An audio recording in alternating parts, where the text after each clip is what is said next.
Consejo de Estado tendrá como cometido fundamental el de proyectar las reformas necesarias de la Constitución de la República y que serán, en definitiva, sometidas a plebiscito que exprese el juicio de la ciudadanía. Son estas medidas absolutamente excepcionales, y ello es así porque así lo imponen circunstancias también absolutamente excepcionales. A través de este mensaje quiero expresar al pueblo uruguayo claramente el alcance y los propósitos que me llevan a dar paso tan trascendente y sobre todo transmitir al pueblo uruguayo la confianza y la seguridad de que estas medidas no son tomadas en agravio a las instituciones, sino que por el contrario lo son en defensa de las instituciones, constituyen una reafirmación de institucionalidad. Va dicho pues con estas expresiones que no anima al presidente de la República a ningún propósito que no sea el del cumplimiento de los deberes que ha asumido ante la ciudadanía, que no anima al presidente de la República a ningún interés que no sea el general y que no anida en su espíritu el propósito de excederse en su mandato ni un día más que aquel en que termina el tiempo para el cual le fue conferido.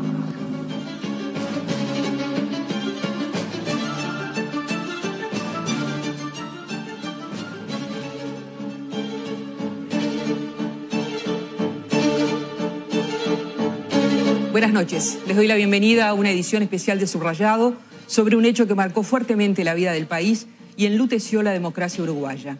Mañana, 27 de junio, se cumplen 50 años del golpe de Estado de 1973, una noche oscura para la institucionalidad nacional que duró 12 años. Hoy, en nuestra edición especial, nos uniremos además a la conmemoración que se hará en uno de los poderes claves de la República. Nos vamos al Palacio Legislativo.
Buenas noches, Blanca. Estamos en vivo desde el Parlamento para una cobertura periodística que recordará aquella noche del 26 de junio. Hace 50 años este Palacio Legislativo caía ante el golpe de Estado de 1973.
¿Y qué es lo que vamos a ver esta noche en el Palacio Legislativo? Volvemos al Parlamento para que lo informen los equipos de subrayado allí instalados. Martín, te escuchamos. Valeria, Daniel. Sí, Blanca, lo que va a suceder en la noche de hoy es que se va a recrear aquella sesión del Senado, la última sesión del Parlamento antes del golpe de Estado. Y en el Salón de los Pasos Perdidos, el coro del Sodre entonará el himno nacional ante 200 presentes.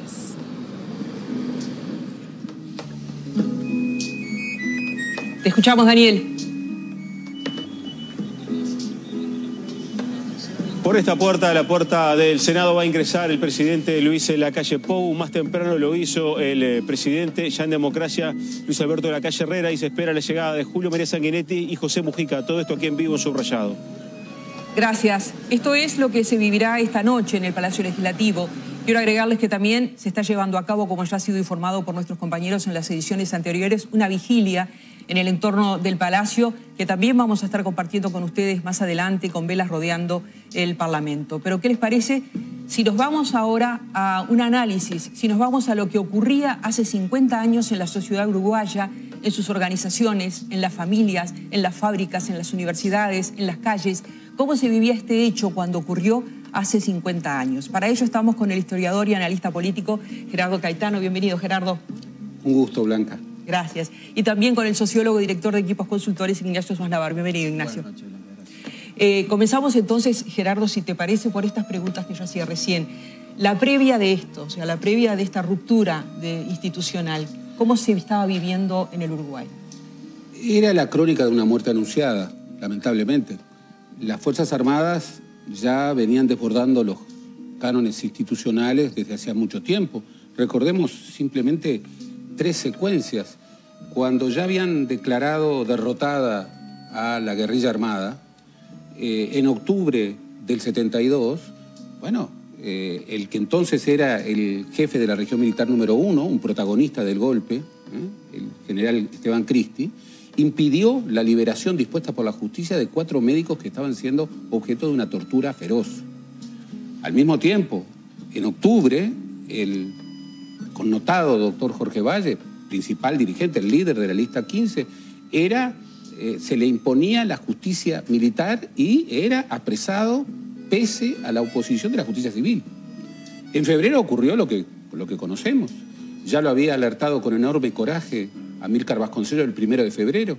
Se estaba procesando un golpe de Estado. El febrero amargo. El febrero amargo. Y su anuncio, que sepan los latorritos que, así como la torre quedará en la historia, ellos también verán, ellos y sus familiares verán la marca de la historia. Y luego vimos a un presidente de la República, Juan María Bordaberry, que, sin convicciones democráticas, insólitamente llevado a la presidencia de la República bajo el lema Partido Colorado, un hombre que venía del catolicismo integrista, que había estado en el ruralismo, que luego fue senador del Partido Nacional entre el 63 y el 67, que luego fue ministro de Ganadería y Agricultura bajo Pacheco. Era un hombre que no tenía afirmación política, llega a la presidencia de la República sin vocación democrática, sin capacidad política, con un Partido Colorado que lo veía con recelo, con el conjunto de la sociedad que lo veía con recelo. Entonces, se vivía un momento en el que desde la cúspide del gobierno se advertía que no había convicciones democráticas. El propio Bordaberry lo diría, ¿no? Él no creía en la democracia, no creía en la democracia. En ese contexto, el 27 de junio fue el final de algo preanunciado. Ya desde el pacto de Boisolanza del 13 de febrero había un cogobierno civil-militar, pero en realidad los militares ya estaban gobernando desde hacía mucho tiempo. Y el golpe de Estado, bueno, fue el episodio final. En ese salón maravilloso de los Pasos Perdidos, todos tenemos la foto emblemática de los dictadores ingresando con sus armas. Y allí hay figuras muy connotadas. Estaba el general Esteban Cristi y Balestrino. Los dos eran filofascistas.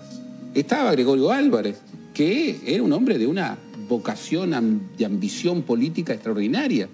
Y estaba, entre otros, Vicente Queirolo, el que quedaría en la historia cuando, en el año 80, frente a la demanda de los partidos habilitados para negociar un proyecto de reforma constitucional, dejó aquella frase, a los vencedores no se les pone condición. Entonces, 50 años atrás estábamos en eso, obviamente estábamos en una situación en donde muchas familias, y puedo decirlo en la primera persona del plural, teníamos muchísimo miedo por lo que podía pasar con nuestros familiares.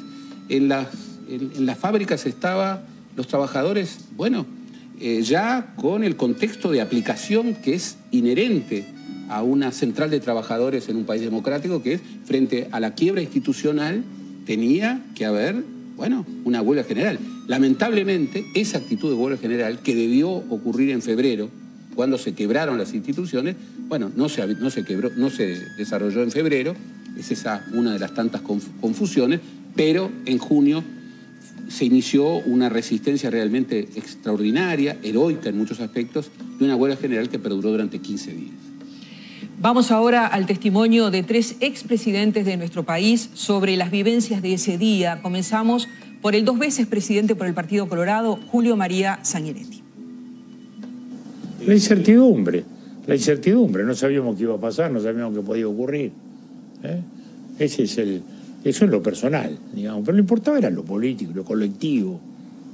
El golpe de Estado uruguayo se da en varios meses. Podemos decir que el golpe de Estado uruguayo comienza el 9 de febrero, en el momento en que por primera vez salen los tanques a la calle, en rebeldía frente al gobierno, rechazan un ministro de Defensa y luego le imponen al presidente su incorporación al gobierno mediante los famosos comunicados 4 y 7, que era una suerte de programa de gobierno militar, y el nombramiento de un Consejo de Seguridad Nacional a través del cual ellos ejercerían su presencia en el gobierno. Quiere decir que en ese momento comenzó el golpe de Estado. Si entendemos por golpe la subordinación del poder civil al militar. A partir de allí, entonces, esto era casi la crónica de una muerte anunciada. Era muy difícil imaginar que se iba a lograr torcer el derrotero que ya habían tomado unas Fuerzas Armadas que habían invadido, digamos así, la esfera de la política. Sin embargo, los episodios se fueron acumulando, el ataque a los partidos políticos fue muy grande, cadenas de televisión difamándonos, a los partidos tradicionales muy particularmente. Después vino el tema con los otros partidos, difamándonos, demagogos, esto, el otro, bueno. Finalmente piden los desafueros, el de nuestro senador Vasconcellos, el de Erro, etcétera, y ahí se producen las instancias finales. De modo que yo diría que esto fue muy dramático para todos, naturalmente, muy pesaroso, no sorpresivo, porque ya veníamos en una situación de conflicto permanente y con una presión clara y ostensible desde el mes de febrero, en que habían aparecido los militares en la escena, ¿no? Vamos ahora al testimonio del expresidente por el Partido Nacional, Luis Alberto Lacalle. Yo era un diputado muy recién llegado, tampoco era un personaje, era diputadito.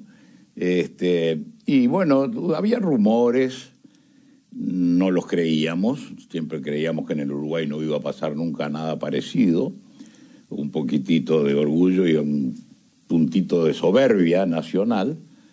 Y bueno, yo el día antes del 27, el 26, asistí a la jura de un senador que entraba como suplente y estaba con un muchacho amigo y le digo, ¿ves? Esto es la fortaleza de nuestro sistema. Y al día siguiente pasó lo que tenía que pasar. A mí me despertó Julita, mi esposa, cuando se supo la noticia, serían las 2 de la mañana, una cosa por el estilo. Yo dije, bueno, mañana me preocupo. Y al día siguiente, bueno, ingresamos en este momento tan particular para nuestro país. Bueno, inmediatamente nos afectó como algo que no conocíamos, no sabíamos cómo actuar en una circunstancia como esa. Por suerte, no teníamos experiencia. Con un grupo empezamos a hacer una hojita de resistencia blanca, que rápidamente fue encontrada por los servicios de inteligencia, y el 6 de julio me llevaron de mi casa encapuchado para tenerme unos días a resguardo. Y compartimos ahora el testimonio sobre aquel 27 de junio del expresidente por el Frente Amplio, José Mujica. Nos enteramos accidentalmente por algunos comentarios que hacía la tropa en el cuartel, que estábamos detenidos y apartados, estábamos solos. Pero de todas maneras, en las horas de guardia, en alguna medida, la guardia conversaba y pescamos un poco la información. No nos sorprendió. Sabíamos que eso iba a pasar. En realidad muchos sabíamos hacía años que iba a pasar. ¿Por qué? Como decía un pensador español, el hombre y su circunstancia. En aquella época menudeaban los golpes de Estado en América Latina. Eran años de la Guerra Fría. Y había habido cambio, una sucesión de cambios trascendentes en la historia del Uruguay. El Uruguay, cuando yo era niño, se puede definir, porque no sobra tiempo, nos decían la Suiza de América. Era el país con una democracia más firme y el que repartía mejor de América Latina. Ya los consejos de salario eran de la década del 40. Adultamente, cuando pasa la Segunda Guerra Mundial y pasa la Guerra de Corea, los términos del intercambio cayeron. Eso se va a expresar en un fenomenal cambio político. El Partido Colorado, que había gobernado 90 años consecutivos, se fue, perdió. Al pisar la década del 50, el Partido Colorado ganó las elecciones nacionales y todas las intendencias. Pintó de colorado. 4 años después desapareció todo, le quedó la intendencia de Artigas. No fue por consecuencia de magia. Fue el efecto que tuvo la crisis de intercambio, porque cada vez vendíamos más barato y comprábamos más caro. Fue la misma crisis económica que se llevó a Perón de la Argentina. El Río de la Plata, que se había diferenciado del resto de América Latina, empezó a ser América Latina. Y esto influyó en otra gente. Cuando se funda la Central de Trabajadores, porque había habido 3 centrales, se empieza a educar a la gente que al golpe de Estado se le contesta con la huelga general. Eso ya se estaba sembrando en la conciencia de los trabajadores al pisar la década del 60. ¿Se estaban preparando para eso? Sí. Para nosotros el golpe de Estado era la forma que se resolvían los problemas dramáticos en América Latina en esa época. Menudeaban. Por eso surgimos y muchas cosas surgieron. ¿Ustedes pensaron que Uruguay no iba a quedar al margen de esa corriente? Estábamos convencidos que no. Porque la crisis era muy fuerte. Y no hay tiempo para extender esto. Pero no nos sorprendió. Nos agarró descalzo, eso sí. Quiero decirles que estas entrevistas, cuyos tramos seguiremos compartiendo a lo largo de esta noche, fueron grabadas en exclusiva para este programa especial de Subrayado. Nos vamos ahora nuevamente al Palacio Legislativo. Allí está nuestro compañero Daniel Rodríguez en el ingreso de distintas autoridades que están llegando a esta sesión especial del Senado. Te escuchamos, Daniel, adelante.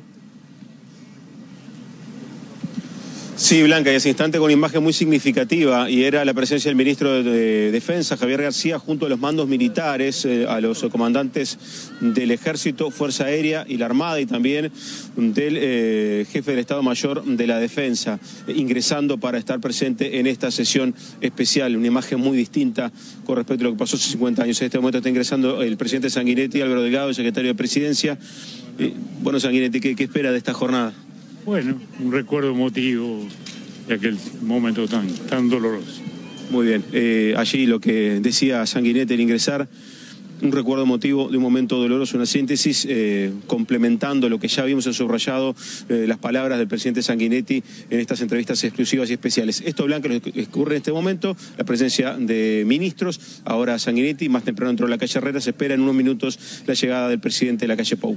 Gracias, Daniel. Nos vamos ahora a conversar nuevamente aquí en estudios con Ignacio Suaznavar. Ignacio, no estaba Equipos en el 73, no había las encuestadoras que tenemos hoy, que tenemos después del retorno a la vida democrática del país. Sin embargo, tú hiciste una investigación a propósito de un trabajo y de un estudio que de alguna manera nos permite acercarnos al estado de la opinión pública en aquel momento. Efectivamente, la industria de opinión pública en Uruguay era muy incipiente, había muy poquitas encuestadoras y las encuestas no se publicaban, no circulaban. Era un país distinto al actual, donde tenemos encuestas de opinión pública y conocemos con frecuencia lo que la gente piensa y siente sobre muchos temas, ¿no? Y evidentemente el gobierno militar, como cualquier gobierno autoritario, le molesta la opinión, le molesta la circulación de opinión. Entonces, esta actividad incipiente de las encuestas de opinión pública fue prohibida durante todo el periodo de la dictadura y aflora a partir del 85. A partir de la recuperación de algunos archivos en papel que medio casualmente encontramos de una encuestadora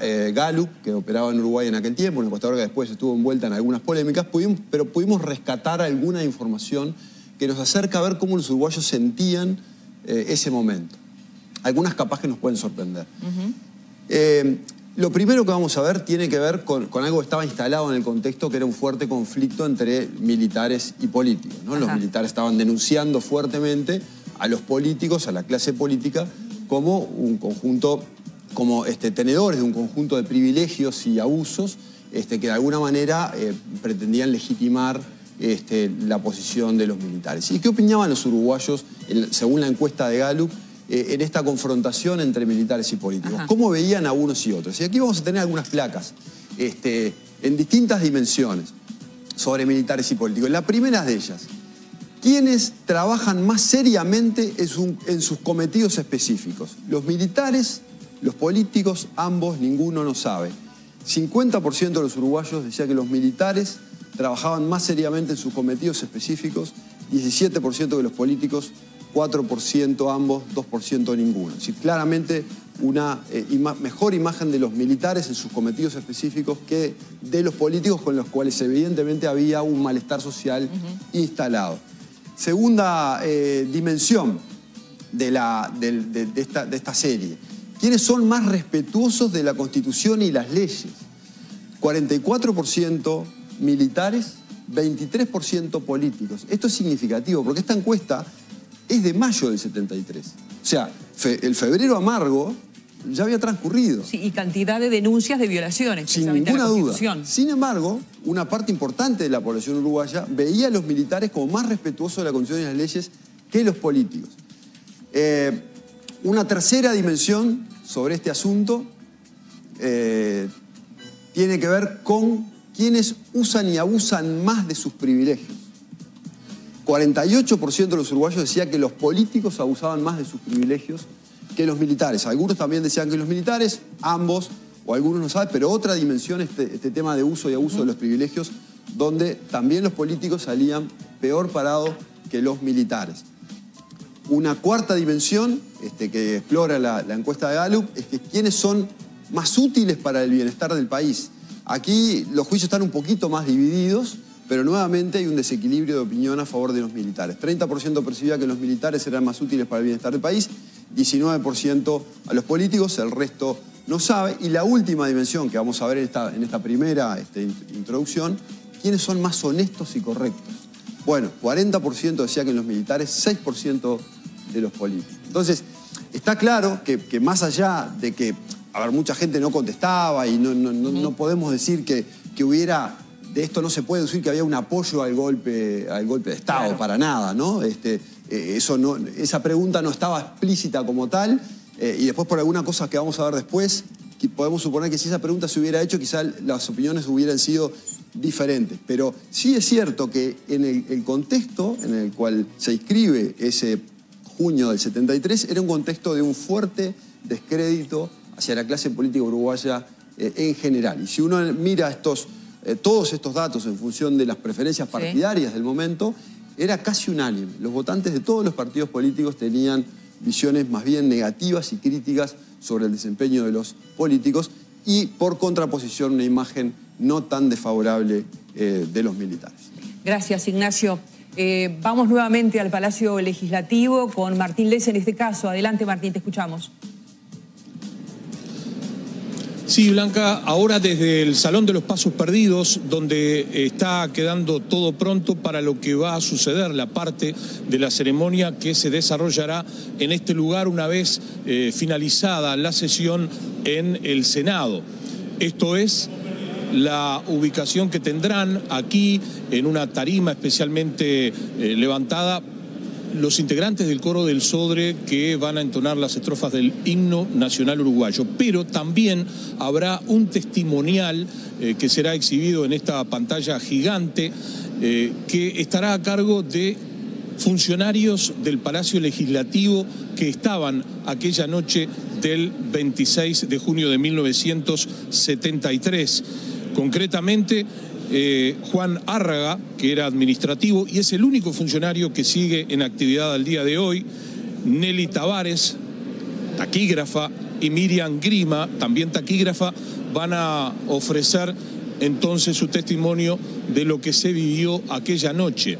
En este lugar se han ubicado las sillas para los invitados especiales que fundamentalmente son autoridades de gobierno, también representantes de la sociedad, de instituciones sociales, dirigentes sindicales, organizaciones de derechos humanos que van a estar entonces en este lugar especialmente acondicionado en el Salón de los Pasos Perdidos, previo a lo que será en los próximos minutos el inicio de esa sesión especial de la Cámara Alta que recordará la última sesión del Parlamento previo a lo que fue la disolución de las cámaras.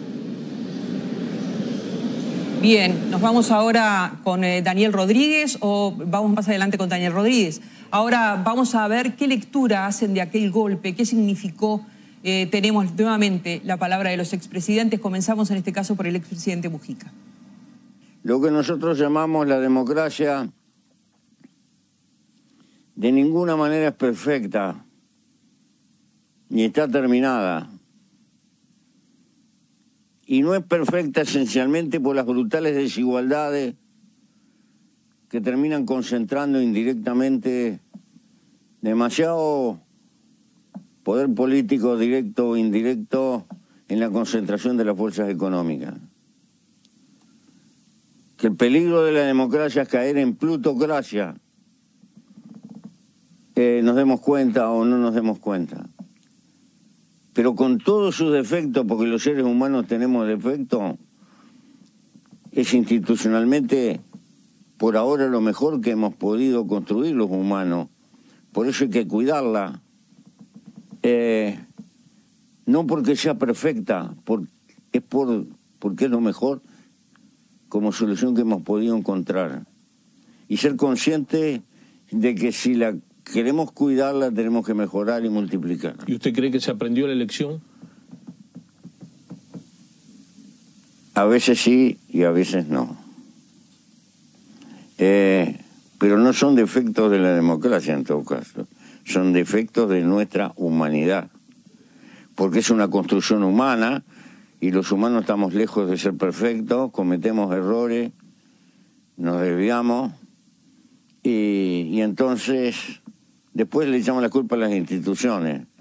Las instituciones no tienen la responsabilidad de los actores. Compartimos ahora la mirada del expresidente Lacalle.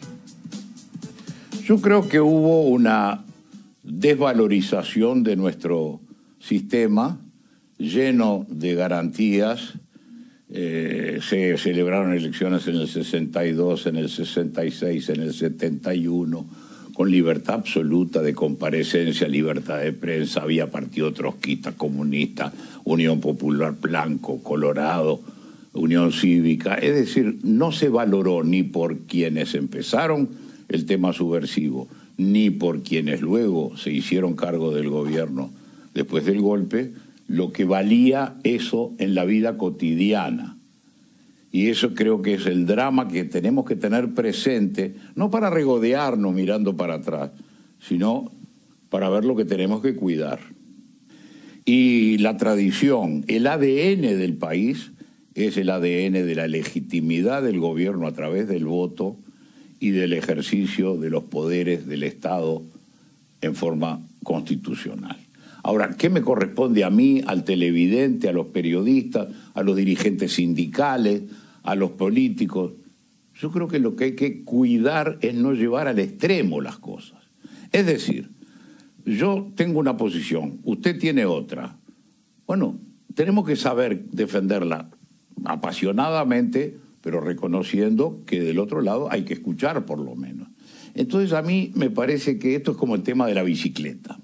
Si la bicicleta no se pedalea, se cae, requiere un impulso. Y yo creo que lo que tenemos que mirarnos todos para adentro y decir en qué grado actuamos en función de eso. Yo, al que vota el Frente Amplio, el que vota el Partido Colorado, el que vota el otro, ¿lo considero o lo destrato porque sé que piensa distinto? Yo, dirigente sindical, reivindico o extremo mi derecho. Yo, dirigente político, contribuyo a encontrar soluciones defendiendo las que yo prefiero o las llevo las cosas al extremo. Yo diría no extremar el derecho. Me parece que sería el titular si esto fuera un artículo periodístico. Vemos qué dice al respecto el expresidente Sanguinetti. Yo diría que lo primero es mirar, como todos los episodios históricos, en su contexto y perspectiva. El golpe de Estado no fue un relámpago que sorpresivamente apareció. Fue la resultancia de un largo periodo de violencia política. En un país democrático, en que el propio Che Guevara dijo que era la mejor democracia de América, lo dijo aquí, en el Paraninfo en el año 61, en el año 63 y 64 se lanzó un grupo de muchachos a trasladar aquí la Revolución Cubana. O sea, se salió del camino del discurso político, del debate político y de las instituciones políticas para entrar en una espiral de violencia que fue creciendo. Entonces no se trata hoy de pasarnos facturas entre nosotros, pero sí de entender que los hechos fueron así y que esto no responde a ninguna teoría. Hay una secuencia de violencia política que el país sufre, que empieza, digamos así, con una acción guerrillera y termina con la embriaguez mesiánica que le ocurre a los mandos militares victoriosos frente a esa guerrilla, que se sintieron, digamos, llamados a refundar el país sobre la base de su autoridad. Entonces, es un proceso complejo que hay que entenderlo como tal, y del cual lo que hay que extraer fundamentalmente es que no hay sustituto para el ejercicio democrático. Que aquella dicotomía que hubo en una época, acá, mientras haya pobreza, no hay constitución libre, las libertades formales de las constituciones burguesas, no. Esas son la base. Las libertades de la Constitución no son burguesas, son las libertades de los individuos. Aquella dicotomía que se decía, no, acá lo que importa es pueblo oligarquía, no militares contra civiles, no, señores. Primero los civiles, después discutimos cuánta sociedad, cuánta justicia social, cuánta libertad política. Me parece que lo que ha ocurrido es eso, y creo que la visión optimista es que pudimos hacer una transición sin excluidos. Nuestro gran lema en ese entonces era ese. un cambio en paz sin excluidos, y todo el mundo se incorporó. Entonces, hoy tenemos una democracia en que todos hemos gobernado. Hubo 3 gobiernos colorados, hubo 3 gobiernos del frente, hubo un gobierno nacionalista, hoy gobierna una coalición. Y me parece que el país ha absorbido culturalmente que la idea no es la descalificación del adversario, sino el debate, todo lo pasional que se quiera, pero debate respetuoso, sin descalificaciones recíprocas. Teníamos ahí otro tramo de estas entrevistas exclusivas para Subrayado a los expresidentes. Gerardo, habíamos visto recién las encuestas de Gallup que daban esa mirada que tenía la gente sobre los políticos.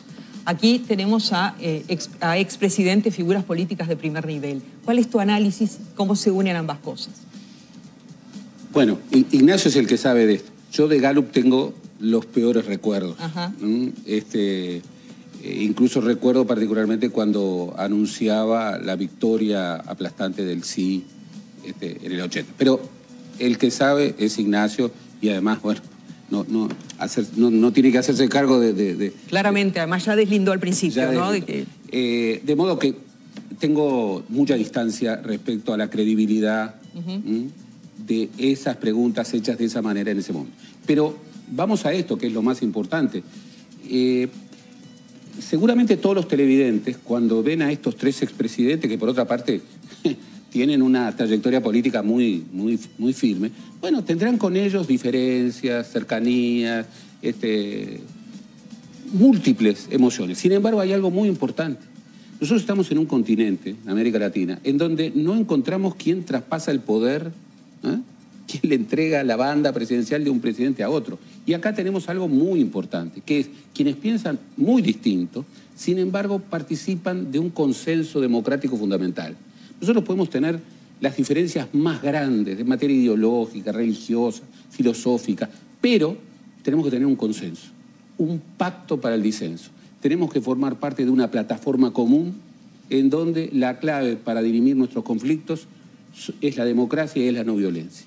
Y yo creo que cuando escucho a los expresidentes decir no vale el agravio, no vale considerar al adversario, que eso es quien opina distinto en una democracia, es adversario y no enemigo. La lógica amigo-enemigo es la lógica de los militares en la guerra, y en democracia no hay guerra. Hay disputa política que se resuelve a través del voto, hay legitimidad de origen y también de ejercicio. La democracia no es votar cada 5 años y luego irse a dormir. Hay otros niveles de participación política y el agravio no funciona. No debe funcionar. Debemos rescatar nuestra ágora de esa lógica de guerra que vemos tan frecuentemente en América Latina. Bueno, yo quiero recoger la mejor versión de lo que escucho. Y esa mejor versión no implica que estemos de acuerdo con fulano, con mengano. No, implica un acuerdo para el disenso. Es ese patriotismo de la Constitución que me parece la mejor manera de definir una nación en adhesión a valores que son en más de un sentido universal. Gracias, Gerardo. Volvemos al Palacio Legislativo. El contacto es ahora con Valeria Gil. Adelante, Valeria, te escuchamos. Gracias, Blanca. Empezaron a llegar los invitados y una de las que está en primera fila es la intendenta de Montevideo, Carolina Cose. Es una de las tantas invitadas, hablábamos de 200 invitados que van a estar presenciando acá la ceremonia de lo que es el Senado y lo que es la apertura que va a dar la vicepresidenta Beatriz Argimón. Además, hay otras figuras, también legisladores, como era de esperar, también diputados. Con respecto, lo que también le podemos decir es que llegó el expresidente Luis Alberto Lacalle Herrera y mantuvo una conversación con Julio María Sanguinetti, el otro expresidente. Se encontraron, se dieron un abrazo y recordaron algo de lo que fue hace 50 años, entonces, este golpe de Estado. Mantuvieron una pequeña conversación y luego subieron juntos por el ascensor, se fueron hasta la barra, desde donde van a presenciar entonces esta sesión que tendrá lugar en algunos minutos de la Cámara de Senadores. Ahí la pueden ver a Carolina Cose, que está esperando que se dé inicio a esta sesión. También hay otras figuras, está la vicepresidenta de OCE, Susana Montaner, y hay también políticos de todos los partidos esperando justamente que se dé inicio esta sesión histórica a 50 años del golpe de Estado. Volvemos contigo, Blanca. Gracias, Valeria. Y ahora, aquí en este programa especial de Subrayado sobre los 50 años del golpe de Estado, seguimos trabajando desde la mesa en el estudio, pero también en contacto con nuestros compañeros en el Palacio Legislativo. Daniel Rodríguez, te escuchamos, adelante. Sí, Blanca, en minutos va a estar llegando el presidente Luis Lacalle Pou, como ya Valeria les reseñaba, la entrada por el Senado de Sanguinetti, de la calle Herrera. También ingresó por aquí Fernando Pereira, presidente del Frente Amplio, Pablo Iturrate, el presidente del directorio del Partido Nacional, los ministros, Javier García, que ya dábamos cuenta, también Omar Paganini, Pablo Mieres, Francisco Bustillo, el caso de Ignacio Randonea, integrante de Madres y Familiares. También ingresó por aquí, por la puerta del Senado, el ex vicepresidente Rodolfo Nino Noboa, entre otros dirigentes políticos y también actores sociales que han sido invitados justamente a esta instancia. Brevemente les voy a mostrar con Fernando Castro, por allí van a ver una serie de bidones que están colocados alrededor del Palacio Legislativo. Esos bidones tienen velas que van a ser las que el colectivo Jacarandá va a encender 15 minutos antes de las 0 horas para completar lo que es la conmemoración aquí fuera de esta fecha, más allá de la iluminación leve, tenue que tendrá el Palacio, como parte de lo que se ha preparado también el colectivo Jacarandá ha rodeado el Palacio con estas velas para encenderlas justamente 15 minutos antes de las 0 horas, de acuerdo a lo que está programado. Así que, Blanca, esto es lo que está ocurriendo a esta hora aquí en el acceso al Senado, esperando lo que es esta sesión histórica. Gracias, Daniel. Vamos ahora en contacto con Martín Les en el Salón de los Pasos Perdidos del Palacio Legislativo, adentro. Sí, Blanca, tratando también de identificar algunos de los invitados especiales a este acto que se realiza aquí en el Parlamento. Señalábamos en la anterior intervención que entre ellos hay dirigentes sindicales, pero nos referimos a dirigentes sindicales históricos de la vieja CNT. Por ejemplo, hemos visto a Daniel Baldassari, dirigente de la Federación ANCAP, también a Ricardo Vilaró, dirigente de la educación, que están en representación entonces de la Central Obrera, pero particularmente por lo que simboliza su presencia aquí en este lugar de aquella vieja Central Única de Trabajadores, convertida luego en democracia en el PIT-CNT. Bueno, es parte del paisaje humano que se está viendo y que se está viviendo aquí en el Salón de los Pasos Perdidos previo a la sesión especial de la Cámara de Senadores. Nos dicen que está llegando el presidente de la República, Luis Lacalle Pou. Ahí vemos que se acerca su vehículo a la zona de estacionamiento del Palacio Legislativo. Seguramente el presidente baje allí en la entrada principal, en donde está todo previsto precisamente para su ingreso. Lo vemos allí acompañado del prosecretario de la Presidencia y en este momento entonces se da este ingreso. Allí está Daniel. Bueno. Sí, está entrando el presidente de la calle Pou junto a Rodrigo Ferrés, prosecretario de Presidencia, sin hacer comentarios. El ingreso aquí directamente por la puerta del Senado del presidente, básicamente a la hora que estaba prevista, salió desde la residencia de Suárez y llegó aquí a participar también, a presenciar esta sesión especial en el Senado. De acuerdo a lo previsto por protocolo, se está acompañando para el acceso justamente al lugar donde va a estar presenciando la sesión. Bien, veamos allí entonces la llegada del presidente de la República. Seguramente habrá ahora un espacio de saludos. Después nos vamos a conectar en vivo y en directo con esta sección especial de lo que fue el Senado del 73 en una conmemoración en donde se une el pasado con la tecnología del presente y el futuro. Pero uno de los expresidentes, concretamente el presidente Mujica, hacía referencia al contexto internacional a nivel, sobre todo de América Latina, ¿verdad?, en el 73. Y sí. Nelson Fernández viene con ese tema. Bienvenido. Gracias, Blanca. Vamos a hablar de eso. Y se une mucho con lo que estaba diciendo Gerardo Caetano sobre esta valoración de la democracia uruguaya. Porque el contexto internacional importa mucho para entender el golpe de Estado del 73. Pero también hoy la situación regional es una situación de democracias que están sufriendo problemas importantes. Gerardo decía recién, es muy difícil poder ver la transmisión de mando presidencial con un gesto republicano. Y acá lo que estamos viendo en el Palacio Legislativo, lo que vamos a ver esta noche, es una expresión de la mejor versión de la democracia uruguaya, que hoy es una ventaja comparativa. O sea, hoy Uruguay aparece desacoplado a lo que se está viendo en otros países. Y lo que queríamos presentar es lo que preparó el equipo de diseño de Subrayado para ver en este collage de lo que estamos viendo, de lo que fue la Guerra Fría, expresiones que se manifestaban. O sea, el mundo vivía una pulseada importante entre lo que era el capitalismo versus el socialismo. Es difícil decir una Guerra Fría, porque aquella guerra, si bien no era una guerra entre Estados Unidos y la Unión Soviética, pero fue una confrontación que dejó heridas y pérdida de vidas en distintos puntos del continente. Y eso, de alguna forma, producirse en Europa, ir al Asia, ir al África con la descolonización, llega a América Latina y uno es lo que vamos a tener a partir del año 59, la Revolución Cubana y la respuesta de golpes de Estado. Que ¿dónde se da el primer golpe de Estado? En Brasil, en 1964. Una advertencia, hoy lo hacían referencia sobre el Subrayado Central, sobre lo que era esa referencia. Y aquí en Uruguay, la cronología, hoy Gerardo lo hacía en forma apretada, más adelante lo vamos a tener en tapes, de ver cuál fue la cronología para entender qué fue lo que fue pasando en aquellos hechos.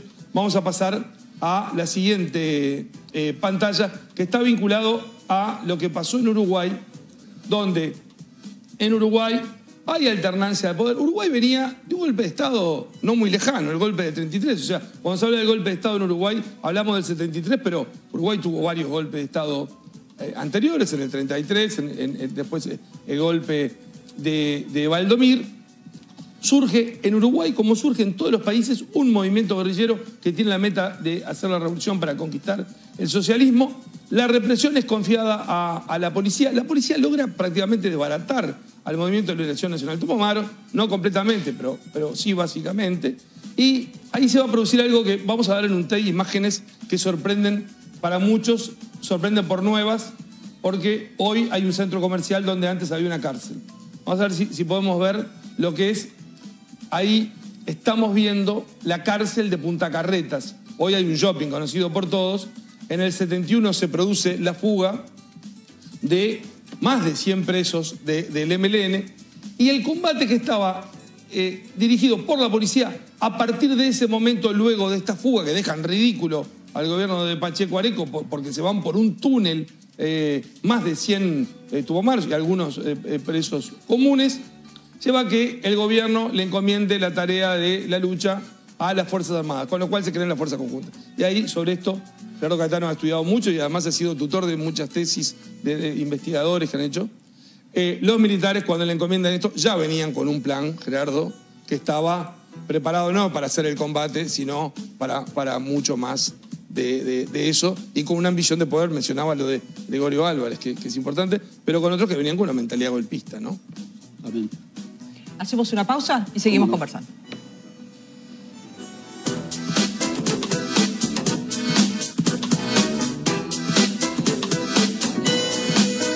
Sí, sí.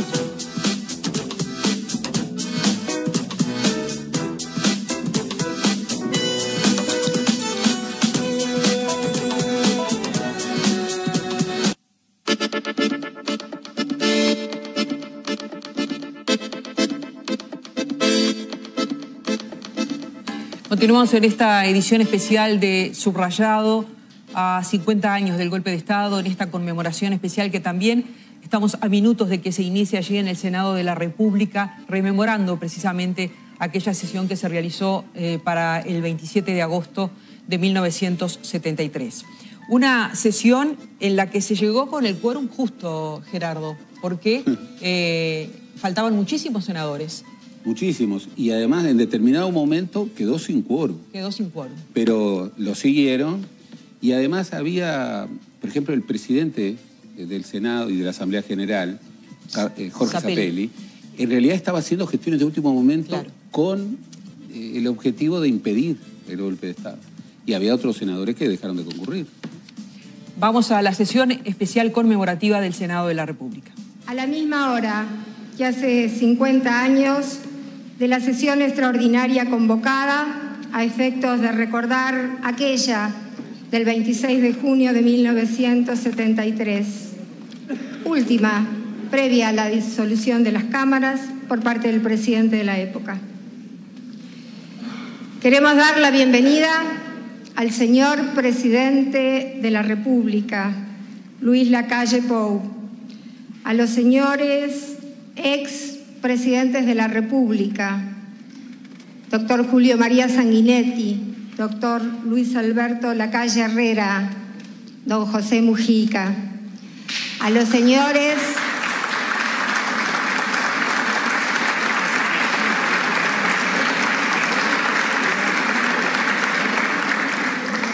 ex vicepresidente de la República, señor Rodolfo Nin Novoa, señora Lucía Topolansky.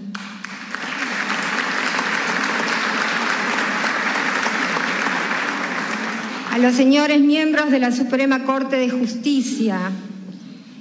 Saludamos al señor presidente de la Cámara de Diputados, Sebastián Andújar, y a todos los diputados y diputadas que están acompañándonos desde la barra. A los señores y señoras ministros de Estado y subsecretarios, autoridades de organismos públicos, presidentes de los partidos políticos, señor presidente del PIT-CNT, representantes de las universidades, señores ministros de la Corte Electoral, ministros del Tribunal de Cuentas, representantes de organizaciones sociales y culturales, miembros del cuerpo diplomático. Hace 50 años, la dictadura quiso callar a los representantes del pueblo. Hoy queremos ratificar nuestro compromiso democrático desde este Parlamento elegido democráticamente por la ciudadanía. Por ello, todos los partidos políticos quisimos, a 50 años de aquella sesión del Senado, encontrarnos para recordarlos. Si me permiten, por cuestiones reglamentarias, vamos a proceder a leer solicitudes de licencia. Señora Presidenta de la Cámara de Senadores, escribana Beatriz Argimón, de mi mayor consideración, a través de la presente solicito al cuerpo me conceda licencia los días 26 y 27 del presente mes, sin goce de sueldo, al amparo del artículo 1 de la ley número 7827 por motivos personales. En otro particular, saludo usted muy atentamente al senador Sebastián da Silva. Corresponde votar la licencia solicitada. Por la afirmativa, sírvanse en expresar. 29 en 29 afirmativo. La señora Stopinci ha presentado nota de desistimiento, por lo que queda convocado el señor Adrián Silve, que haya prestado la promesa de estilo. Procedemos a otra licencia.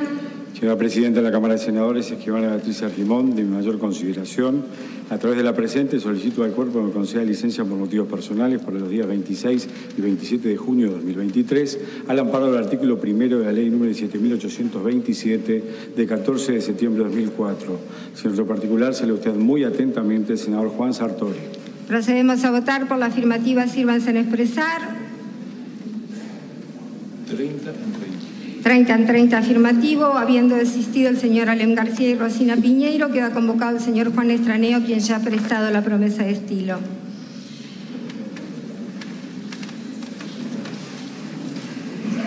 Bien.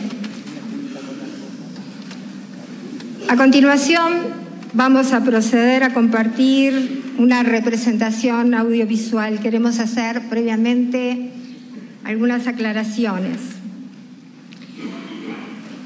Quien era el presidente del Senado en ese momento, el señor Jorge Zappelli, no presidió esta última sesión, porque precisamente a esta hora estaba tratando de evitar el golpe de Estado. Nos parece importante dejarlo en actas, porque implica también un reconocimiento.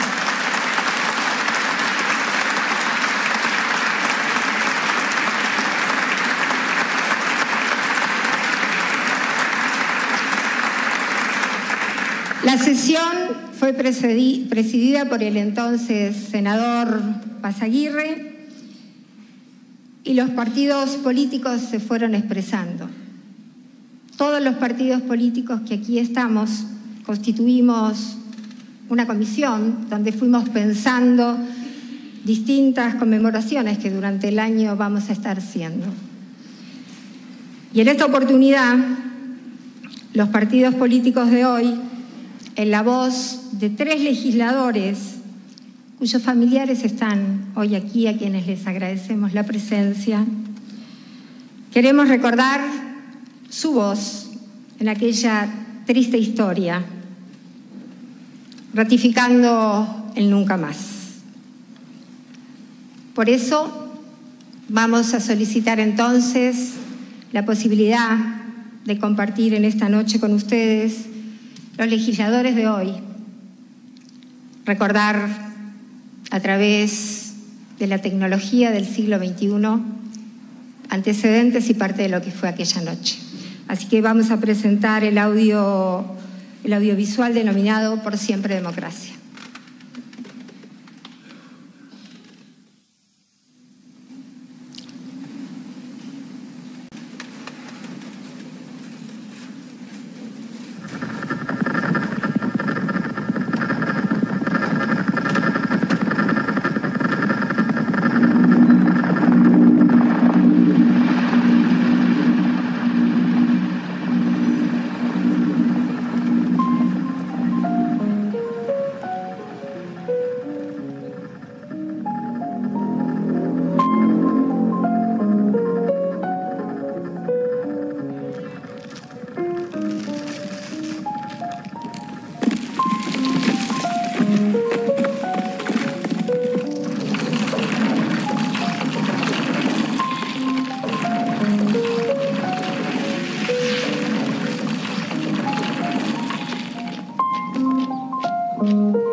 Durante más de la mitad del año hemos vivido bajo el régimen de medidas extraordinarias. No es con palos, con arbitrariedades que se resuelven los problemas sociales.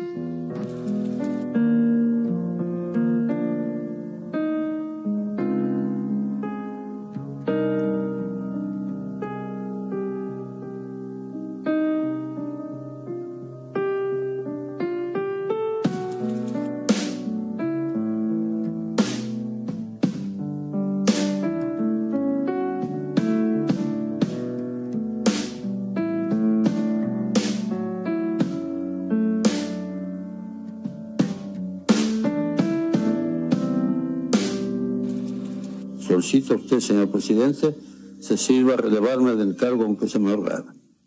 Espero que cada uno de los actores de estos sucesos asuma su responsabilidad ante la historia.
En mi carácter de este cuerpo y de acuerdo al orden que la Comisión de todos los partidos políticos ha determinado, le vamos a dar la palabra en el mismo orden que fue hace 50 años al señor senador Wilson Ferreira Aldunate, al señor senador Amílcar Vasconcellos y al señor senador Enrique Rodríguez.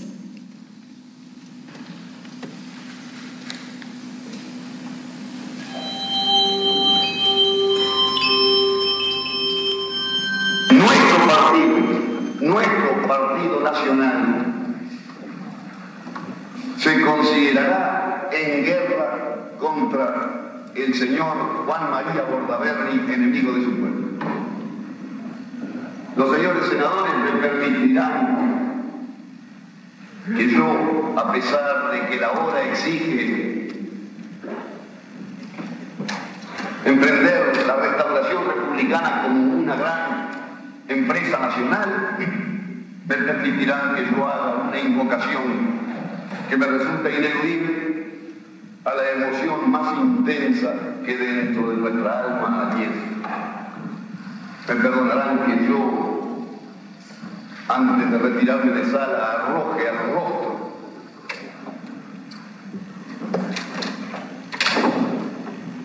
de los autores de este atentado el nombre de su más radical e irreconciliable enemigo, que será, no tengan la más mínima duda, el vengador de la Unión. ¡Siga el partido lo que hace!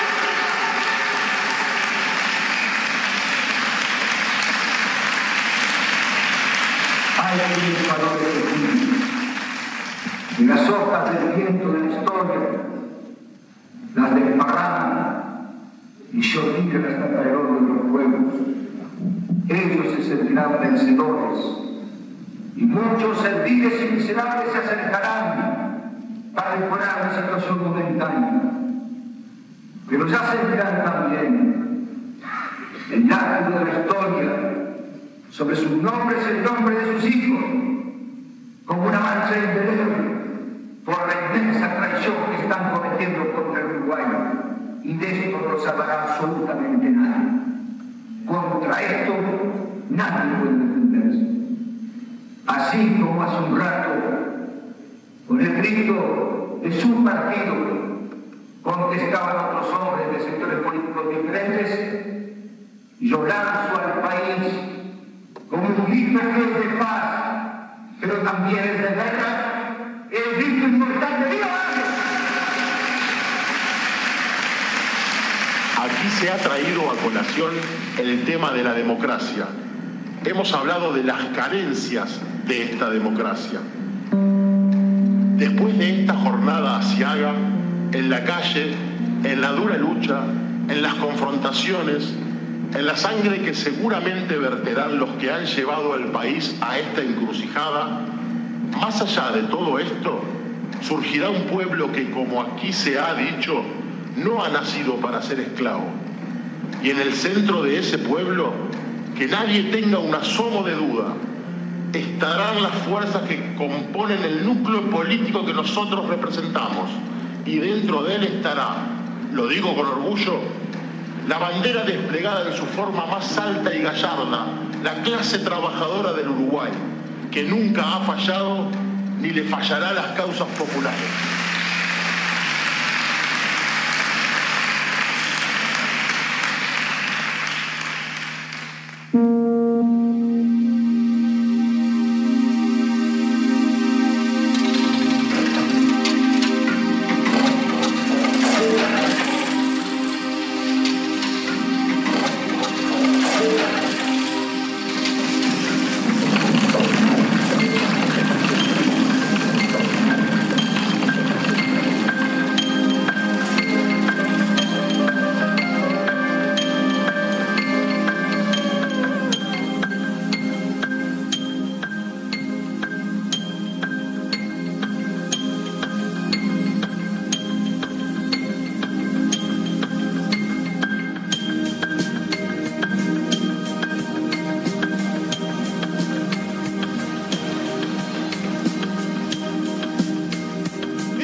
Nos permitimos primero referirnos a lo lindo que fue también escuchar la voz de Alberto Candó en aquel acto del Río de Libertad, escuchar su voz en esta Cámara.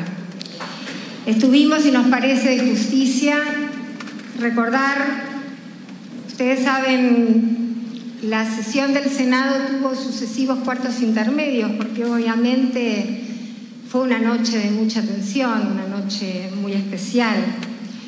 Pero en este último tramo nos parece importante, que fue en realidad donde se concentró la mayor parte de la oratoria que todos conocemos, nos parece importante recordar quienes estuvieron también y que formaron parte de esa sesión.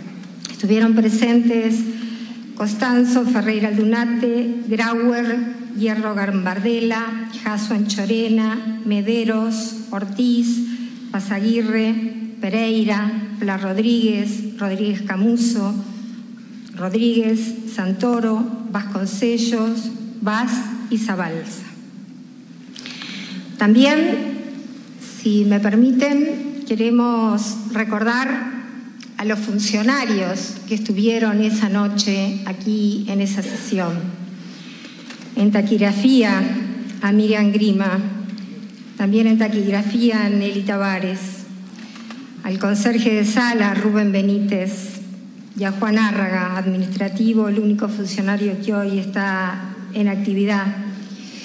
Pero también queremos agradecer, porque como ustedes saben, no es fácil poder conseguir material de esa noche, porque mucha desapareció, fruto del temor de conservar esas filmaciones en esos tiempos.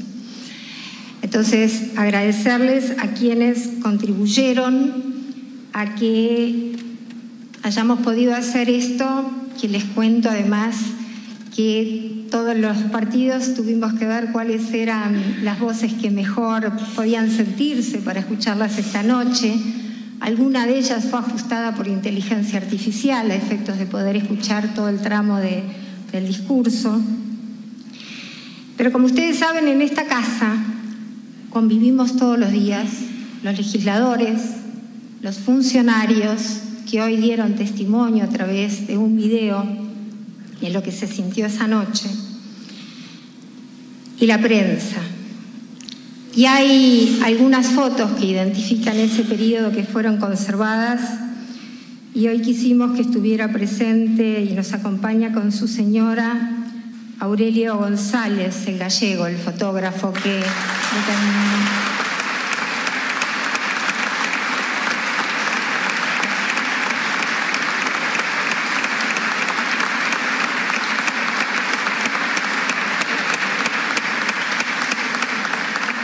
Y por supuesto, como les decía, esto fue una tarea del equipo que hizo el mapping y de los funcionarios del Palacio y el equipo de funcionarios y todos buscando material. Queremos agradecerle al archivo de imagen y de la palabra del Sodre, a Cinemateca, a las fotografías del diario El País, a los archivos del Canal 10, que fueron realmente de gran utilidad, a los archivos del Canal 4, por supuesto, a Aurelio González y a los periodistas Alfonso Leza y Nelson Fernández, a los funcionarios de la magnífica Biblioteca del Poder Legislativo, a quien hizo este guión de esta noche, el licenciado Rubén Pérez, y a todos los servicios del Palacio Legislativo de las 3 unidades ejecutoras, porque ni bien la comisión integrada por todos los partidos políticos se abocó a la realización de estos actos, encontramos que empezaron a aparecer fotografías inéditas, comentarios, sugerencias que vamos a ir desarrollando a lo largo del año, además de las propuestas de los partidos políticos. Culminando esta sesión, y antes de levantar la misma, quiero agradecerles a todos los que han hecho de esta jornada, donde recordamos precisamente la disolución de las cámaras hace 50 años, la importancia que con la presencia de ustedes nosotros le asignamos.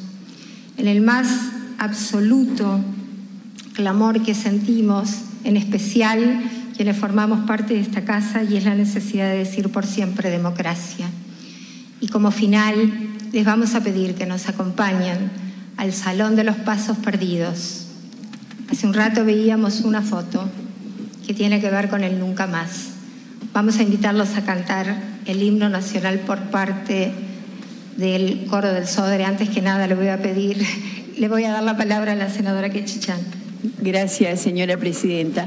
Hemos recibido, estamos todos muy emocionados, felicitar por el trabajo magnífico.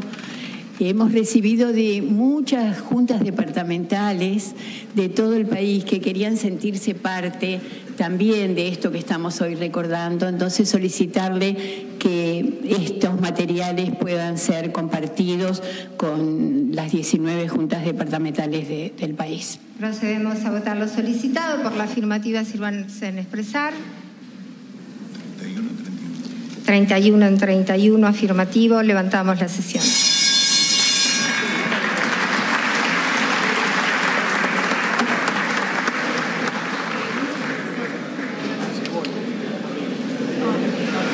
Sí, Dani. Pero dame. Muy fuerte, muy conmovedor. Allí estamos viendo, perdón, te interrumpo, allí estamos viendo precisamente el lugar en donde estaba sentado el presidente de la República, la calle Pou, con el expresidente Sanguinetti, el expresidente Lacalle, el expresidente Mujica, la ex vicepresidenta Lucía Topolansky, el ex vicepresidente Rodolfo Noboa. Veíamos también imágenes que nos enviaban nuestros compañeros de amenas conversaciones entre ellos. Y bueno, seguramente hay allí muchas historias contadas. Sin duda. Y a mí no me gusta mucho eso de la vocación isleña que tenemos muchas veces los uruguayos, de decir, bueno, somos la Suiza de América, somos... Pero realmente lo que hemos visto es muy conmovedor, porque yo creo que tiene que ver con un patrimonio que es muy difícil encontrar y que es nuestro gran patrimonio. Yo creo que de ahí deriva todo lo demás. Y había en los discursos, obviamente, una reivindicación de la democracia. Lo hubo también en los discursos anteriores, en las entrevistas con los expresidentes, y lo había también en los distintos discursos que vimos allí de esa noche de 1973. Y me parece interesante, Ignacio, ver la valoración que a lo largo del tiempo se ha hecho de la democracia en nuestro país. Sí, es bien interesante, Blanca, esto, porque en realidad también podríamos decir hoy que estamos conmemorando 50 años sin golpe de Estado en Uruguay, ¿no? Es decir, es una mirada distinta. Por supuesto que la dictadura duró 12 años, entonces nos llevamos 50 años de democracia. Pero la pregunta que ustedes hicieron a los expresidentes, ¿no? Es decir, ¿qué aprendimos y cómo hemos transitado como sociedad desde la recuperación democrática en adelante? Bueno, ahí ya teníamos encuestas de opinión pública mucho más profesionalizadas y algunos estudios comparados como el Latino Barómetro que nos permitía esto que ustedes estaban comentando recién, ¿no? Comparar la cultura uruguaya con otras.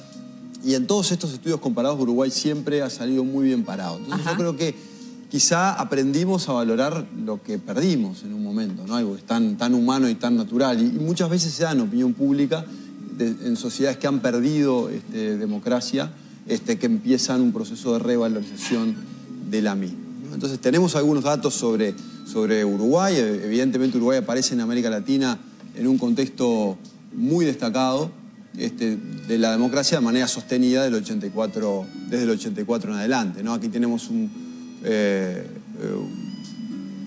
gráfico, digamos, sobre la democracia que muestra que Uruguay es el país de América Latina con mayor nivel de apoyo a la democracia en casi todos los años. Latino Barómetro es un estudio que se hace del año 95 hasta ahora de manera continua, y en todos esos años Uruguay ha aparecido en el primer lugar, en el segundo lugar como máximo de esos rankings, con niveles que son la envidia, ¿no? Siempre comparado con otros países, aquí tenemos lo que es el promedio de apoyo a la democracia en América Latina es de 49%.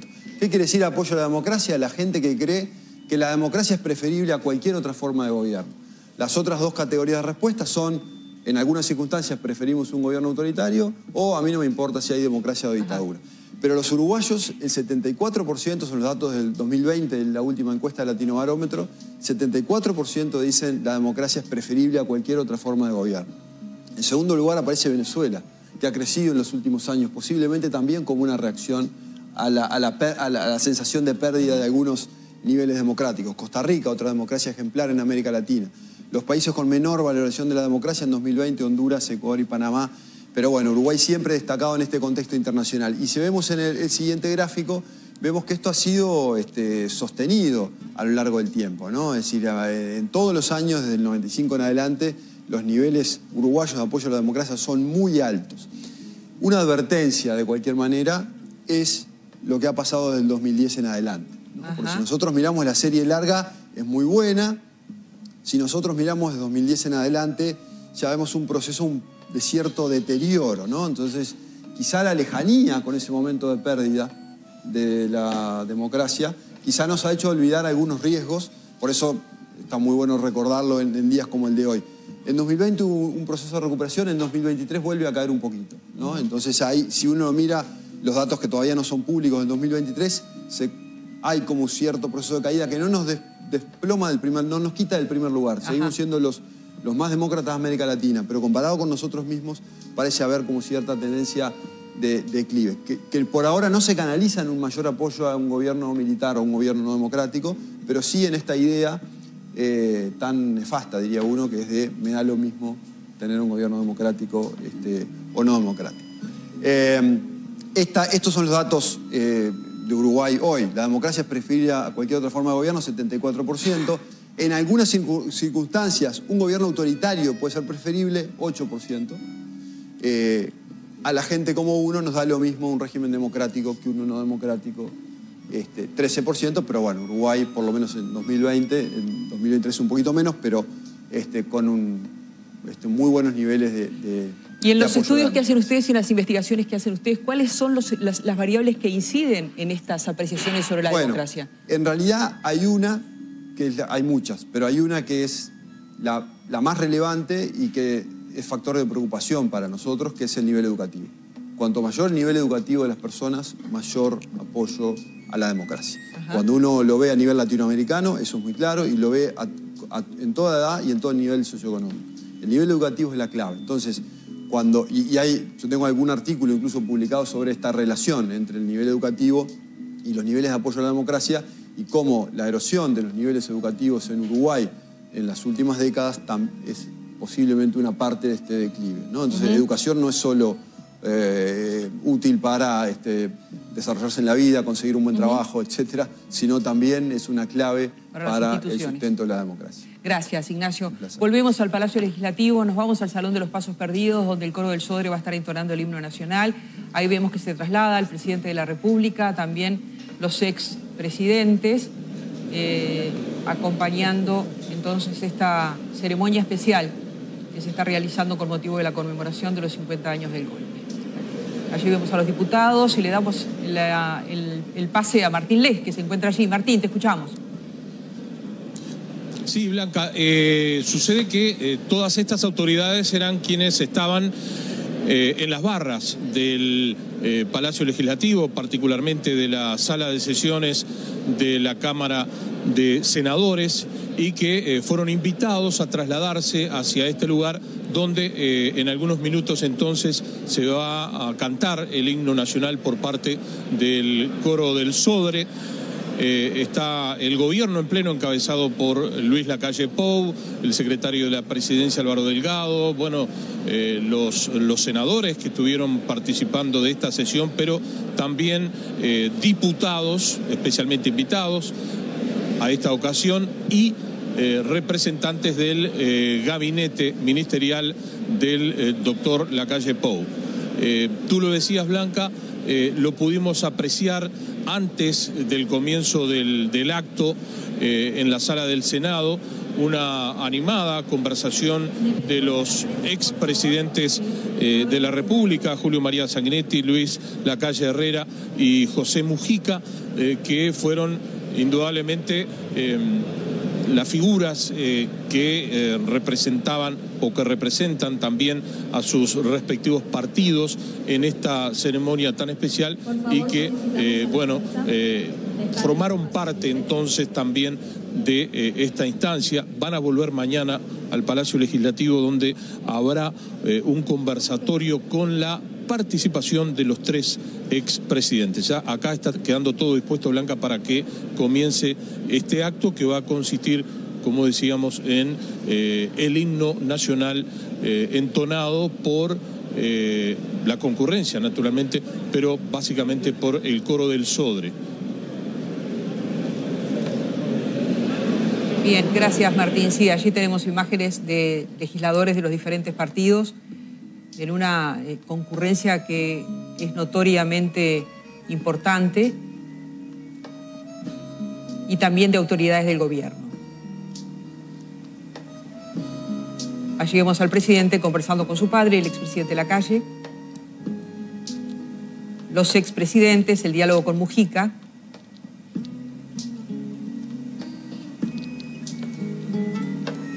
Y seguramente comenzarán ahora las notas del himno nacional.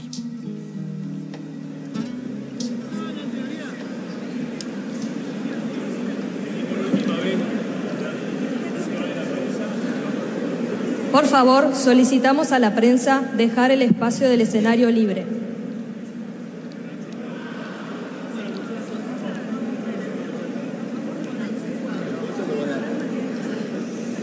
Bueno, una imagen ciertamente muy diferente noches. a la que vivió aquella noche el Salón de los Pasos Los invitamos Perdidos. a entonar las estrofas del himno nacional.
Bueno, allí tenemos entonces la finalización del himno en esta jornada en la que se ve además la satisfacción en los rostros de las personas que están allí, empezando por el presidente de la República, de estar participando de esta ceremonia conmemorativa de los 50 años del golpe de Estado.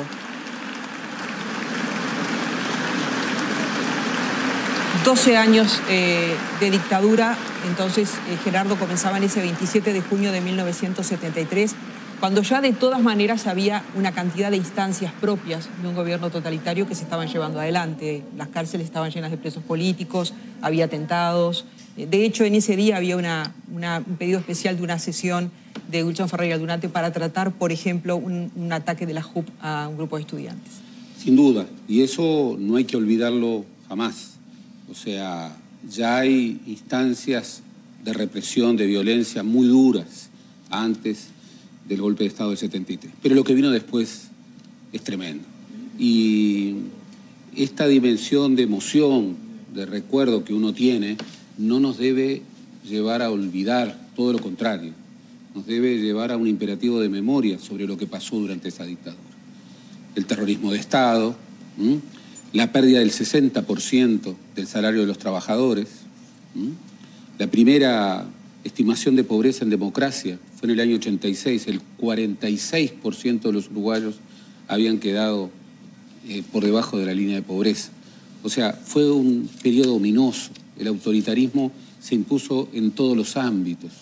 Por eso es muy importante, la dimensión simbólica es muy importante en las sociedades, lo que hemos vivido es muy importante, pero ello nos debe llevar a comprometernos justamente con el registro, con la memoria de todo lo que ha ocurrido y de las cuentas pendientes que todavía tenemos respecto a ese periodo ominoso de la historia del país. Vamos a las afueras del Palacio Legislativo con Daniel Rodríguez, porque allí se está llevando adelante y estaba convocada desde más temprano una vigilia con una previa concentración en la Plaza 1 de Mayo. Daniel Rodríguez, adelante. Sí, Blanca, hay una imagen que les está mostrando Fernando Castro que es muy representativa y con la mezcla también del clima reinante, con esta neblina que está rodeando el palacio, pero este contraste de luces y esta vigilia, aquí la fachada iluminada como se había anunciado, y en un entorno que, como vamos a poder apreciar, no solamente va concentrando personas aquí en la explanada del Palacio Legislativo, sino también ya las luces, las velas que el colectivo Jacarandá preparó y que ya comenzó el encendido rodeando el Palacio Legislativo.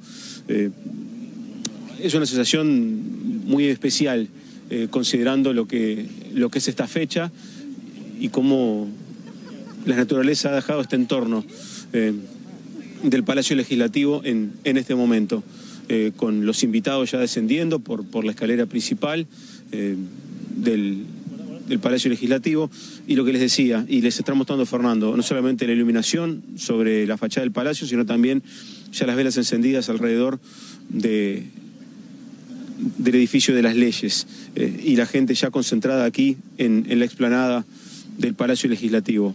Es lo que se está viendo ahora, con muchísima solemnidad también, mucho silencio, más allá de que hay fotos, hay testimonios que se van recogiendo, pero con mucha calma se está viviendo este momento aquí, ya cerrando esta jornada en esta vigilia frente al Palacio Legislativo.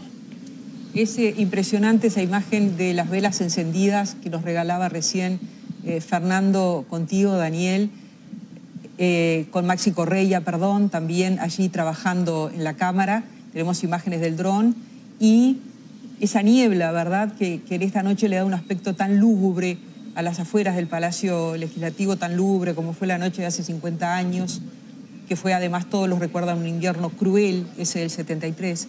Esas imágenes de las velas encendidas que la organización Jacarandá convocó a llevar y que la gente ha llevado en esta jornada y las ha colocado en los alrededores, de todo el Palacio Legislativo. Allí vemos la salida de los diferentes invitados, también gente de uniforme militar, como dijo nuestro compañero allí, llegó el ministro de Defensa acompañado de los 3 comandantes en jefes de las Fuerzas Armadas.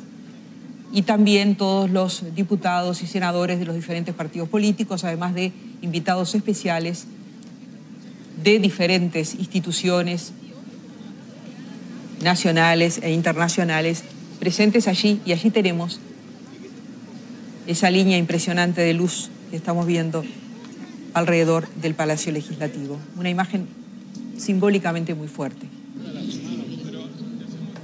Nos vamos al contacto ahora adentro del Palacio Legislativo con Martín Les. Adelante, Martín, te escuchamos. Bien, Rodolfo Nino Noboa, ex vicepresidente de la República, fue uno de los invitados como tal a este acto. ¿Cuál es su valoración, su reflexión acerca del...? Bueno, yo creo que esto, más que un acto de conmemoración, fue un acto de repudio al golpe de Estado. Y creo que lo que asomó en este ámbito fue precisamente el espíritu democrático de los partidos políticos y el compromiso inclaudicable de que esto no pase nunca más. La presencia de los tres ex vicepresidentes, ¿usted cómo la lo valoro de una manera muy positiva, muy alto. Es algo a lo que en Uruguay ya estamos acostumbrados. Acá hay un sistema político, no una clase, hay un sistema político civilizado que habla, que conversa, que intercambia, que se respeta y que disiente cuando tiene que disentir. Pero por sobre todas las cosas hay un alto grado y una alta dosis de respeto. Muchas gracias, lo dejo porque sé que está interesado en participar de lo que va a ser esta intervención lumínica en las afueras del Palacio Legislativo y también, por supuesto, la vigilia que se ha preparado para este momento de la ceremonia, de la que participan muchísimas instituciones sociales que la han organizado, particularmente Jacarandá, y que vamos a ver en los próximos minutos también en esta transmisión especial de Subrayado. La partida del presidente de la República, la salida al exterior del presidente de la República, que sigue saludando gente allí, ya en las afueras, con esta iluminación especial que tiene el Palacio Legislativo. Y allí vemos también a distintos integrantes de diferentes organizaciones sociales. Sí, Daniel, te escuchamos. Sí, aquí el presidente reiterándose en un lugar donde hay muchos legisladores de los diferentes partidos. Está también el intendente de Canelones, Yamandu Orsi. Estaba charlando con Adrián Peña, otro canario, en este caso el senador del Partido Colorado, ex ministro de Ambiente. El presidente optó por no hacer comentarios en esta jornada, cerrando así su presencia aquí. Y se está yendo, en este caso, por la puerta principal, para acompañar justamente también la vigilia, aquí conversando con Jorge Gandini. Aquí diciendo que está buscando a alguien y pide a los camarógrafos que iluminen un poco. Lo que vos describías del efecto de las luces y la niebla blanca, ¿no? Parece que no hubiera cielo, que estuviéramos bajo techo por lo que es el impacto de las luces en este momento. Allí ayudando a una persona que tropezó. Hay mucha humedad, las escaleras están un tanto resbalosas también en este momento. Y aquí es el cierre, ¿no? Como ustedes ven, la gente reunida, ya más alejado del protocolo, de lo que era la organización previa, ya algo más espontáneo. Pero lo dicho, ¿no? En general con un clima de mucho silencio, mucho respeto, y con dirigentes políticos de todos los partidos mezclados aquí descendiendo por las escaleras del Palacio Legislativo. Bien, nos vamos nuevamente al interior del Palacio Legislativo con Valeria Gil. Adelante, Valeria, te escuchamos. Acá estamos con el expresidente Julio María Sanguinetti, quien participó de esta ceremonia, y queremos preguntarle, estamos en vivo para Subrayado, qué sintió en toda esta ceremonia y cómo lo vivió. Fue muy emotivo, con un mensaje muy profundo que felizmente, a través de una realización artística muy moderna, de luces, de efectos especiales, de documentos, de voces, de los testimonios de algunos de nuestros senadores que impugnaron en aquel momento la caída de las instituciones, creo que se recreó el clima por encima de todo. Fue un mensaje emotivo, si se quiere dramático, acorde con lo que es hoy y mañana y estos días esta conmemoración, que es compromiso. Se emocionó. Es compromiso, naturalmente, uno, ¿cómo no va a vivir con emoción? Además, cuando vi, en mi caso, una vez Cerrato dijo el nostálgico privilegio de la edad, y ese nostálgico privilegio me da a mí la vivencia de que he sido amigo, discípulo, de todos los que hoy están hablando, con los que viví toda mi vida, de modo que uno ve con emoción lo que era la fuerza de Vasconcellos, de Hierro Gambardella, con su hermosa retórica de poeta, Wilson con sus arengas, en fin. ¿Qué lección deja esto para la democracia? La lección es la de que tenemos que cuidar la libertad a través de la tolerancia. Si perdimos la libertad fue porque perdimos la tolerancia. Y si perdimos la democracia fue porque antes perdimos la paz, que ese es el otro grande. Muchas gracias. Eran las palabras entonces del expresidente Julio María Sanguinetti.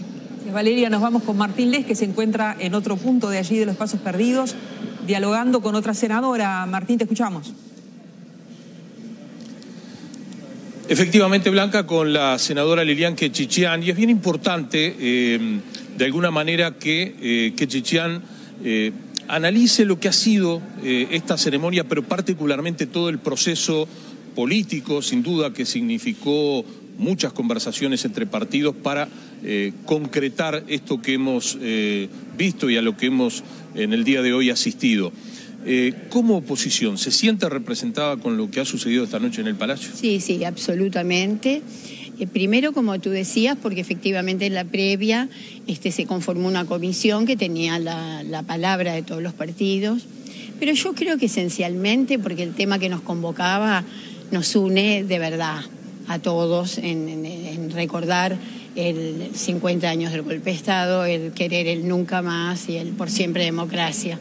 Y creo que sí, que fue tanto la sinopsis fílmica esa que se hizo, incluso con inteligencia artificial, la presencia de los expresidentes, de los exvicepresidentes, y el fervor que sintió la gente al reafirmar el nunca más dictadura, me parece que sí. Yo me sentí representada, te diría que muy emocionada también. Senadora, los discursos que pudimos escuchar y ver en sala hoy, por supuesto de legisladores que ya no están, también fue decisión de cada uno de los partidos. Sí. Los partidos propusieron. Después hubo que chequearlo con los archivos fílmicos que habían. Bueno, Canal 10 ayudó en ese sentido mucho, Cinemateca, otros canales. Sí, fueron decisión de cada uno de los partidos. ¿Había preocupación suya en que todo esto de alguna manera se trasladara al interior del país, a las juntas departamentales? ¿Eso fue lo que usted emocionó al final de la sesión? Sí, yo emocioné porque tuve muchísimos llamados de ediles.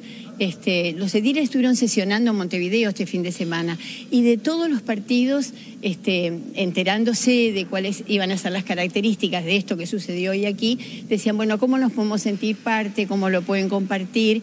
Y por eso yo le había advertido a la presidenta que quería hacer esa propuesta y bueno, fue bien recibida, así que las 19 juntas podrán compartir con sus ediles y también con la población de cada uno de los departamentos esto que vivimos hoy acá. Muchas gracias, senadora. La dejamos que siga compartiendo las actividades. Gracias. Bien, la palabra entonces de la senadora Lilian Quechichán, que por supuesto como integrante de la bancada del Frente Amplio participó de esta sesión especial hoy en la Cámara Alta. Gracias, Martín. Les agradecemos a los compañeros que trabajaron allí en el Palacio Legislativo, tanto en el interior como en el exterior, periodistas y camarógrafos que nos acercaron los distintos momentos que se vivieron allí.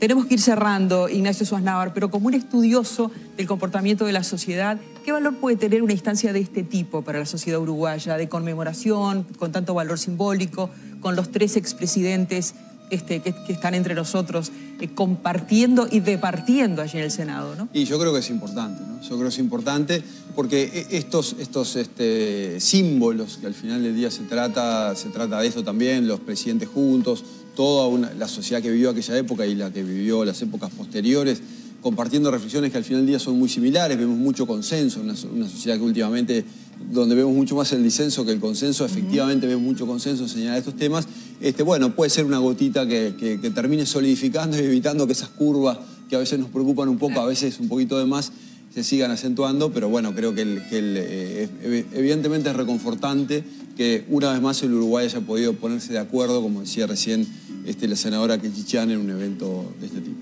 Gerardo, una reflexión para ir cerrando esto. Bueno, en primer lugar, repudio, lo dijo el ex vicepresidente Nin, repudio a lo que ocurría hace 50 años atrás. Y al mismo tiempo, reafirmación de esto que es parte de la identidad uruguaya, parte de esa modalidad de convivencia que, con altibajos, por eso hay que preocuparse, la democracia tiene una teoría por la que la democracia vive en el cambio y a través del cambio, no termina de construirse jamás, es inacabada, inacabable. Por eso la memoria es tan relevante para construir una democracia. Las sociedades necesitan símbolos.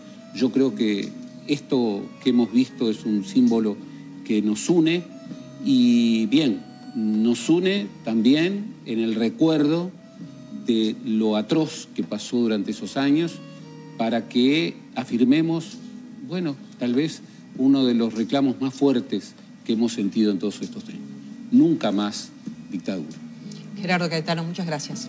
Muchas gracias a ti. Inés Sosnávar, muchas gracias por acompañarnos esta noche. A ustedes también, como siempre, muchas gracias por la compañía. Nos reencontramos mañana. Muy buenas noches, que pasen muy bien.